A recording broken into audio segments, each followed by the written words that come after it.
Hi guys! Magandang buhay na naman sa inyong lahat. So ito na nga, medyo naiirita na ako sa aking buhok kasi tignan nyo naman sobrang kapal na. Makatapos na nga rin pala ng aming trabaho guys, kasama ko yung pinsan ko, pauwi na rin kami.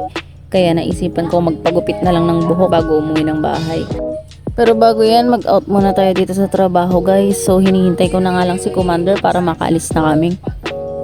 So ayun na nga guys, nandito na kami sa pwesto ni Idol. Dito nga pala ako lagi nagpapagupit. Kaya ang tawag ko nga pala sa kanya guys, Idol, kasi lahat ng ginugupit niya sa akin talagang nagugustuhan ko at nakukuha niya.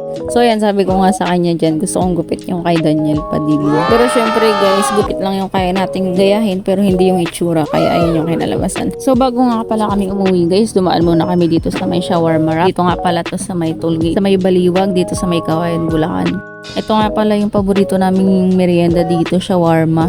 Mura kasi dito guys, tsaka masarap pa. Kaya ito yung lagi namin binibili dito. So ayun na nga, nakauwi na kami dito sa bahay.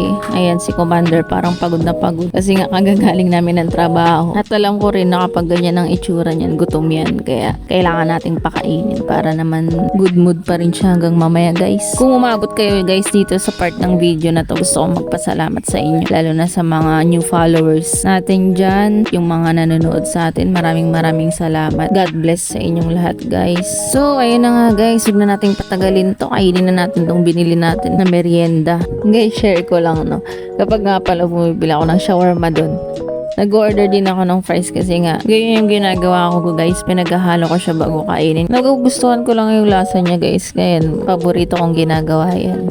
Eh, minsan try nyo guys para malaman nyo kung anong lasa. So, ayun na nga, habang ini-edit ko to, pati ako nagugutom. So, ayun na nga guys, malapit na mag-end tong video ko. Gusto ko lang i-share sa inyo guys kung gaano ako kasaya. Kasi sa bawat paggawa ko ng video guys at pag-upload, madami akong napapatunayan sa sarili ko guys. Na kung dati iniisip ko lang siya kung kaya ko ba siyang gawin, pero ngayon nagagawa ko na. So, isa yun sa mga achievements ko guys ngayong taon.